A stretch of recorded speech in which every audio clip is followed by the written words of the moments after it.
Que cada uno de ustedes aprenda a controlar su propio cuerpo de una manera santa y honrosa, no con pasiones lujuriosas como los paganos que no conocen a Dios. Primera de Tesalonicenses, capítulo 4, versículos 4 y 5. Capítulo 5. El punto de vista de Dios en relación al sexo. Dios y el sexo están conectados. Dios creó el sexo. El sexo es un regalo bueno y poderoso para un hombre y una mujer en el vínculo del matrimonio. Les permite compartir el uno con el otro la esencia de quiénes son, física, emocional y espiritualmente hablando. En un entorno de amor y compromiso, no existe ninguna otra expresión de tan exclusiva intimidad como el sexo. Puede que hayas aprendido que para descubrir el dinero falso no tienes que estudiar el dinero falso. Estudias el verdadero, el dinero genuino, tan concienzudamente que enseguida detectas un billete falsificado si lo miras detenidamente. Esta tendría que ser la manera en que evaluaras la perversión que Satanás ha hecho del plan perfecto de Dios en relación al sexo. La verdad nos hace libres, y no el conocimiento del error. Es de vital importancia que entendamos el diseño de Dios para el sexo y el matrimonio. Dios nos creó como seres sexuales, hombres y mujeres. El sexo se determina en el momento de la concepción y la anatomía completa es presentada en el nacimiento. Hasta la estructura molecular de una muestra de piel analizada bajo el microscopio puede revelar la identidad sexual del infante. Dios no está en contra del sexo. Él creó el sexo. David proclamó, porque tú formaste mis entrañas, tú me hiciste en el vientre de mi madre, por eso te alabaré, porque formidables y maravillosas son tus obras. Estoy maravillado y mi alma lo sabe muy bien. Salmo 139. Percepciones erróneas. Ver al sexo como algo malo no es la respuesta a lo que Dios creó y dijo que era bueno, porque todo lo que Dios ha creado es bueno, según Timoteo 4. El sexo no es malo o sucio en sí mismo, pero Satanás es maligno y es capaz de distorsionar lo que Dios creó, negando nuestra sexualidad y temiendo hablar de nuestro crecimiento sexual es jugar en manos de Satanás. Un plan para todo momento. El plan ideal de Dios para el matrimonio se delineó en el huerto del Edén antes que Adán y Eva pecaran. En Génesis 2:24 Dios nos dice, por tanto dejará el hombre a su padre y a su madre y se unirá a una mujer y serán una sola carne.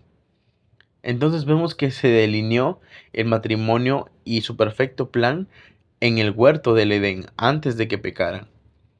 Estar unidos significa estar amalgamados. Cuando dos personas llegan a ser una sola carne, se forma una ligadura increíble. Son un hombre y una mujer que forman una unión inseparable que durará toda la vida. Dios les mandó a Adán y Eva tener hijos y llenar la tierra. Suena como un mandato divertido, pero había responsabilidad en esa orden. Entonces, cuando Adán y Eva pecaron en el huerto del Edén, estropearon el hermoso plan de Dios, pero no seamos tan duros con ellos. Si alguno de nosotros hubiésemos estado en el huerto, probablemente hubiéramos hecho lo mismo. Pero Dios no los abandonó en su suerte, sino que siguió adelante con su plan para la humanidad y sus relaciones sexuales a pesar de su caída. Él usó el matrimonio y las correctas relaciones sexuales como el vehículo para redimir a la humanidad caída. Dios le hizo una promesa a Abraham en Génesis 22 y le dijo, en tu simiente serán benditas todas las naciones de la tierra, por cuanto obedeciste a mi voz. Dios estaba hablando de la simiente de Jesucristo, que bendeciría a todo el mundo proveyendo la salvación por medio de su muerte y resurrección. Y después de la caída, el plan de Dios para el matrimonio tuvo otra parte. Siempre, desde Adán y Eva, los votos y promesas entre marido y mujer han sido la imagen del pacto en la relación entre Dios y su pueblo. A la iglesia se le llama la novia de Cristo, y Él quiere recibir una novia santa y pura, sin mancha ni arruga ni cosa semejante. La pureza y fidelidad de un matrimonio cristiano debe ser la imagen de la pureza y fidelidad del deseo de Dios en nuestra relación con Él. Dios no condena el sexo. Lo que Él condena es el mal uso del sexo. Dios hizo el sexo para que lo disfrutáramos. Si dudas de ello, lee Cantar de los Cantares. La Biblia condena la inmoralidad sexual por dos razones importantes. Primero, la infidelidad o el pecado sexual viola el plan de la pureza de Dios en el matrimonio. Mire Hebreos 13:4. Allí Dios dice que todos deben tener en alta estima el matrimonio y debe conservarse pura la relación conyugal, porque Dios juzgará a los adúlteros y a todos los que cometen inmoralidades sexuales. Cuando te involucras sexualmente con alguien que no sea tu esposa, ya sea física o mentalmente a causa de la lujuria y fantasía, destruyes el diseño de Dios. Te unes a esa persona en un cuerpo. Hemos sido creados para ser una sola carne con una sola persona. Segundo, cuando cometes pecado sexual, desfiguras la imagen del pacto de Dios en su relación con su pueblo donde está diseñado tu futuro matrimonio. Piensa en ello. Una relación pura, comprometida y amante entre el marido y la esposa es la ilustración de Dios para la relación similar que Él desea en el mundo con su cuerpo, la iglesia. Cada acto de pecado sexual entre su gente empaña esa imagen. Esa es la razón por la cual Dios condena el mal uso del sexo. Él no es ningún gran ogro cósmico en los cielos que diga, ¡qué divertido! Creo que a eso le llamaré pecado y haré un montón de reglas que digan que eso no se hace. Algo anda mal o es pecaminoso porque eso no concuerda con el carácter de Dios. Es algo que Jesús jamás haría. Por otro lado, está bien o es santo porque concuerda con el carácter de Dios. Es algo que Jesús sí haría. El plan del Antiguo Testamento. Los descendientes de Abraham fueron esclavos de Egipto. Entonces Dios levantó a Moisés para liberar a su pueblo y proveerles leyes que los gobernaran en sus relaciones en la tierra prometida, incluyendo las relaciones sexuales. 6 de los 10 mandamientos expuestos en Éxodo 20 tienen que ver con la fidelidad matrimonial. No tendrás dioses ajenos delante de mí, dice el versículo 3 del capítulo 20. El sexo fuera del matrimonio viola este mandamiento porque eleva el placer sexual por encima de nuestra relación con Dios. Servimos a un Dios celoso. Él no tolerará a un rival, incluyendo al Dios de nuestros apetitos impuros. El versículo 12 dice, honra a tu padre y a tu madre. Pero cualquier pecado, incluyendo el pecado sexual, trae vergüenza y deshonra a nuestros padres.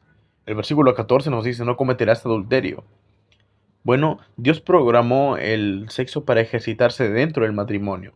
El adulterio, es decir, el sexo fuera del matrimonio, es un pecado en contra de tu pareja y en contra de Dios. El versículo 15 nos dice, no hurtarás.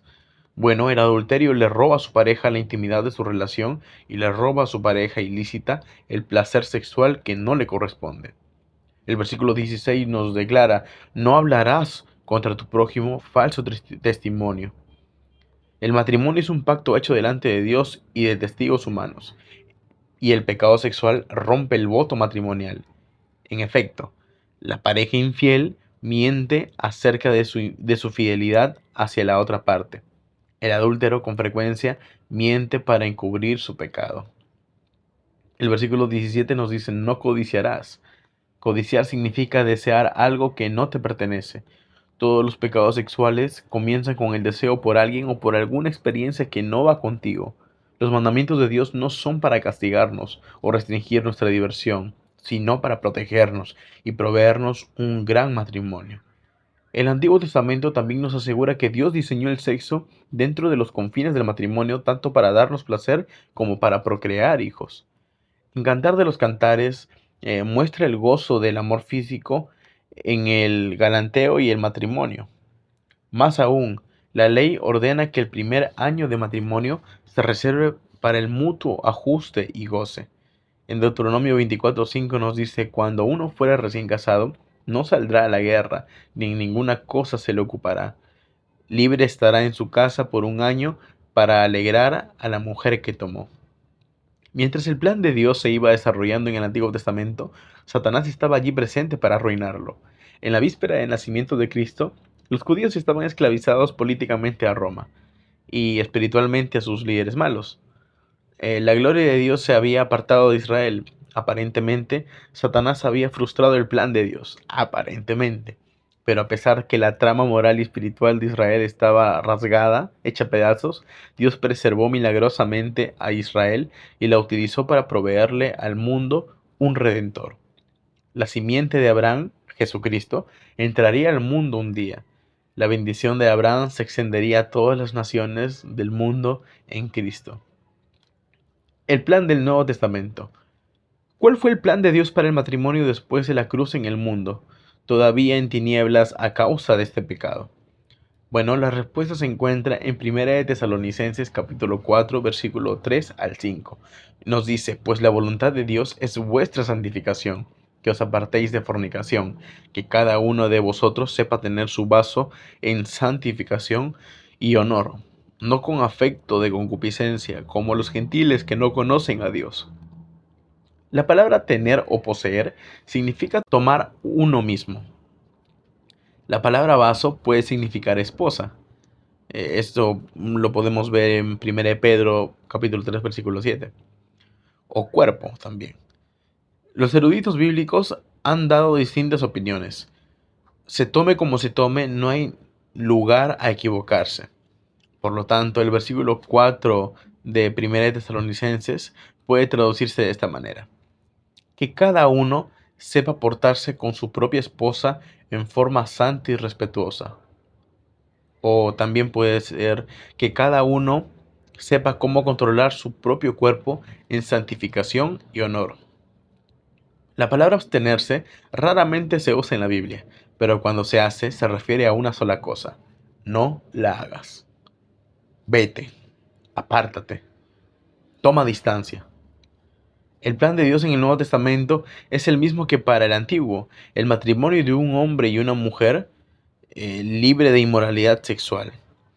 Siguiendo el plan de Dios, sembramos semillas de rectitud en su reino, para nosotros y para las futuras generaciones. Podemos aplicar las indicaciones de 1 Tesalonicenses 4 a varias áreas específicas de tentación sexual. ¿Cómo ve Dios las relaciones sexuales prematrimoniales? En nuestra cultura es común que una pareja que piensa que está enamorada duerma junta y hasta viva junta antes de casarse, o si creen que se van a casar. Hemos oído justificaciones tales como: lo que cuenta es el amor. ¿Quién necesita un certificado matrimonial? O ¿cómo sabremos si nos llevamos bien sexualmente hasta que no durmamos juntos? Bueno, nuestro mundo le da mucha atención a la atracción física y a la compatibilidad sexual en la búsqueda de la pareja, pero tener relaciones sexuales prematrimoniales no es el camino que Dios quiere para nosotros. La apariencia exterior y la sensualidad pueden formar parte de lo que se atraiga de la otra persona, pero eso solo no es suficiente para mantener unida a la pareja. La atracción física es como el perfume. Hueles la fragancia cuando te lo pones, pero a los pocos minutos tu sentido olfativo está saturado y casi no te das cuenta de la fragancia. Igualmente, hasta que no vayas más allá de la atracción física y conozcas a la verdadera persona, la relación no perdurará. Salir con alguien no es como salir de compras en busca de un atractivo y cómodo par de zapatos. Es el proceso de encontrar la voluntad de Dios en la pareja que será para toda la vida. Compromiso con Cristo y belleza de carácter superan ampliamente a la atracción física y la sensualidad. Si quieres, lee 1 Corintios capítulo 6. Entonces, ¿cómo ve Dios las relaciones sexuales exmatrimoniales, es decir, fuera del matrimonio? Te voy a contar una historia. Doug y Katy vinieron a verme hace unos años atrás debido a que estaban teniendo problemas matrimoniales. En un momento de enojo, Doug le había dicho a su esposa que ella no la satisfacía sexualmente como lo había hecho una novia antigua. Bañada en lágrimas, Katy me dijo cuánto había tratado de ser como aquella chica. Algo imposible para ella, por supuesto. La infidelidad matrimonial está enraizada en la comparación. En un principio, tú eres atraído hacia tu potencial pareja por su apariencia, personalidad y otras cualidades. De toda la gente que conoces, esta persona parece estar hecha a tu medida y tú especialmente para ella. Siendo así, ambos asumen un compromiso hasta que la muerte los separe. Cuando te casas, deben terminar todas las comparaciones. Puede que conozcas a alguna persona con mejor apariencia, como la de una estrella de cine quizá. Una persona que te dé la impresión de ser más sensible y protectora o que muestre su mayor celo espiritual. No importa, tú tienes a tu lado a la persona que Dios te ha dado. El camino hacia la felicidad matrimonial es dedicando tu ser al amor, al servicio y a complacer a la otra persona. Muchas personas que tienen relaciones extramatrimoniales les dicen estar aburridos con el sexo que tienen en casa. No están aburridos de su pareja, sino del sexo, porque lo han despersonalizado. Cuando el objetivo es el acto sexual, cuando se toma a la pareja como un objeto sexual, como el canal de gratificación personal, produce aburrimiento. Pero cuando el objetivo está en nutrir la relación y cumplir los sueños y expectativas de tu pareja, la vida matrimonial, incluyendo el sexo, sigue siendo una experiencia excitante y gratificante. ¿Cómo ve Dios la fantasía? Una vez más, aparece la idea de ir a alquilar una película sobre sexo explícito. Aunque Scott está en la secundaria, el empleado del negocio nunca le preguntó nada. Scott ha orado repetidas veces para vencer el impulso, pero a medida que se acercaba al local, en su interior se generaba un conflicto. Sabía que sus acciones desagradarían a Dios. Sabía que después se sentiría avergonzado. Sabía que se sentiría abochornado si sus padres llegaban a casa inesperadamente y lo encontraban dando rienda suelta a su fantasía. Pero algo lo impulsaba a ir al negocio, como un adicto a la heroína. Al salir, ya estaba enganchado, pero esa tarde, después de haber visto la película, volvió a sentirse avergonzado y culpable. Exclamó: «Señor, ¿qué voy a hacer?». No le había confiado a nadie sus luchas internas y sus continuos fracasos en esa área. Se sentía débil y solo. Hasta Dios parecía estar distante e inalcanzable. Scott entonces hizo lo que siempre hacía: escondió sus sentimientos y su culpabilidad muy dentro de sí y siguió con la farsa del chico cristiano puro y feliz. Por un tiempo, su desesperación se calmaba y él se tranquilizaba hasta que el antiguo apremio regresaba y lo inducía nuevamente. Muchos ven la fantasía sexual como una inofensiva autosatisfacción, pero Dios quiere que nos abstengamos de ella, por lo menos tres diferentes razones. Primera, siguiendo la enseñanza de Jesús en Mateo 5, versículos 27 y 28. La inmoralidad sexual de la mente acarrea el mismo peso que la inmoralidad sexual de la carne. No cometerás adulterio, pero yo os digo que cualquiera que mira a una mujer para codiciarla, ya adulteró con ella en el corazón, nos dice Jesús en Mateo. Puede que seas capaz de evitar la vergüenza personal, el escándalo público o las posibles enfermedades de una relación de pareja, pero ante los ojos de Dios, una relación en la mente es igual que una en la realidad. Es una violación a la pureza moral. Segundo, de acuerdo con Santiago capítulo 1, versículos 14 y 15, la inmoralidad sexual mental puede inducir a un acto sexual inmoral. Nos dice: cada uno es tentado cuando se deja arrastrar y seducir por sus propios malos deseos. Después, cuando el deseo concebido da a luz el pecado, y cuando el pecado ha llegado a la madurez, da luz a la muerte. Puede que creas que tu pecado está a buen resguardo en tu interior, pero Mateo 12:34 nos dice que de la abundancia del corazón habla la boca. La semilla que se siembra y se nutre en el corazón a su tiempo germinará en un hecho. Tercero, la fantasía sexual despersonaliza el sexo y degrada a la persona. Pero la persona que tiene fantasías sexuales, el sexo no es una relación de mutuo gozo compartido en el matrimonio, sino que es para él un canal de gratificación personal. Los objetivos sexuales no son vistos como personas hechas a la imagen de Dios. Tratar a los demás como objetos de satisfacción personal va en contra de todo lo que la Biblia enseña acerca de la dignidad y el valor de la vida humana. Recuerda que Dios ha establecido estos límites para darte la mejor vida sexual que sea posible dentro del matrimonio. Él te ama. ¿Qué pasa con la M? La Biblia guarda silencio acerca de la M, masturbación, y los cristianos están marcadamente separados en sus opiniones acerca del asunto. Verdaderamente no intentamos agregar ninguna restricción que Dios no haya dado. Tampoco queremos contribuir con más condenación, pero hemos visto a muchos cristianos que se sienten culpables después de masturbarse. Si tú te masturbas o has pensado en hacerlo, Hazte a ti mismo las siguientes preguntas. 1.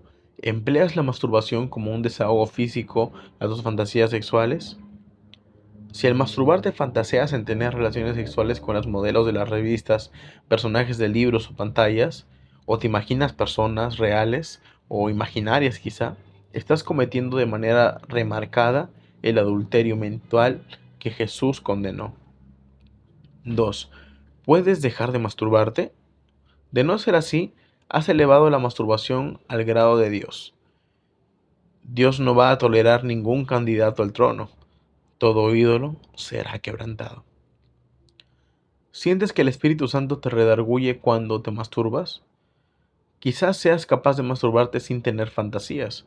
Quizás puedas dejar de hacerlo a voluntad, pero si sientes que Dios te urge a parar, esa es una suficiente razón. Si estás atrapado en la telaraña de las fantasías sexuales y la masturbación descontrolada, hay esperanza. En el capítulo 13 daremos los pasos hacia la libertad en Cristo. Recuerda que ninguna condenación hay para los que están en Cristo Jesús. Llenarte de culpa y vergüenza no te ayudará ni a ti ni a nadie, ni tampoco producirá una mejor salud mental. Lo que sí ayuda es recibir el amor y la aceptación de Dios. Él te ama y no se va a dar por vencido contigo. Puede que te hayas confesado desesperadamente una y otra vez, pero su amor y su perdón son infinitos. Y ahora, ¿cómo ve Dios la homosexualidad? La manera en que Dios ve la homosexualidad no ha cambiado a pesar de la sociedad.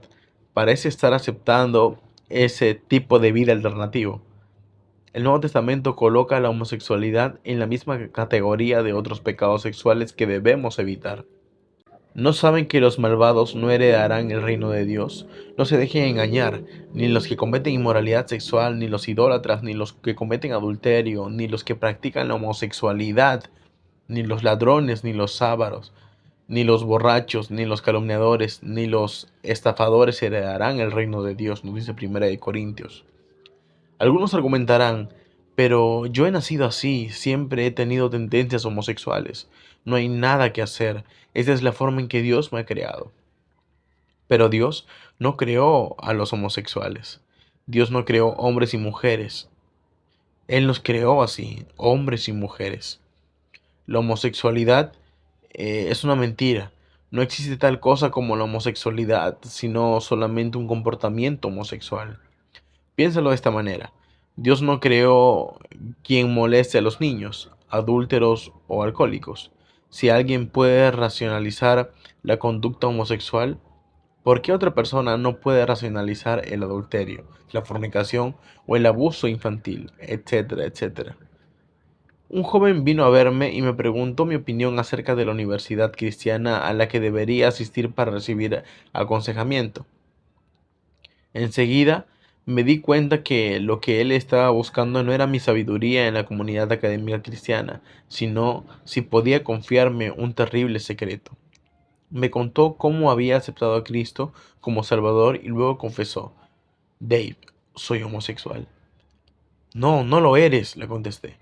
Me miró divertido y agregó: Dave, créeme, sé lo que te digo, soy homosexual. No, no lo eres, le repliqué. Creo que eres un hijo de Dios, que estás luchando con un pecado sexual. Se quedó callado un momento y luego contestó: Nunca había oído eso antes. Es difícil de creer porque me he sentido así toda mi vida. Le pregunté si alguna vez había sido molestado. Sin titubear contestó: No, nunca. Luego le pedí que me contara su primera experiencia sexual. Bueno, estaba atrás del granero con otros dos chicos y tuvimos sexo. ¿Qué edad tenían ellos?, le pregunté. Uno tenía 8 y el otro 9. ¿Y qué edad tenías tú? 6. Le pedí que orara pidiéndole al Señor que le dijera si un niño de 6 años tiene alguna tendencia sexual desarrollada. Él inclinó la cabeza y luego dijo: Creo que fui molestado sexualmente. La mentira de que Dios lo había creado homosexual se destruyó. Ciertos eventos o influencias del pasado pueden haberte llevado hacia un comportamiento homosexual, pero Dios nunca nos manda a hacer algo que no podemos hacer. Él nos ha mandado a abstenernos de la homosexualidad y Él ha provisto el medio de escape. Esta salida de escape está expuesta en el capítulo 13. Nuestra cultura está ansiosa por encontrar la última experiencia sexual, pero cuando creen haberla encontrado parece satisfacer solamente una temporada, por lo que la búsqueda debe continuar. Desafortunadamente, los cristianos están influenciados por la obsesión del mundo por el sexo y eso trae aparejados serias consecuencias. En cambio, nosotros debemos estar ansiosos por buscar una más íntima comunión. Mateo 5:6 nos dice: bienaventurados aquellos que tienen hambre y sed de justicia, porque ellos serán saciados. Si tú estás con deseos de ir detrás de la más grande de las relaciones, lo que todo hijo de Dios puede tener con su Padre Celestial, entonces tu deseo será satisfecho.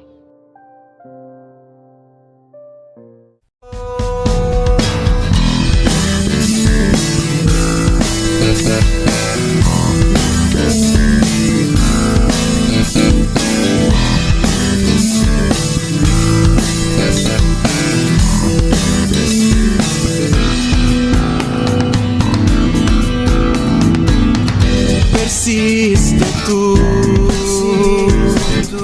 en lo que aprendiste, sabiendo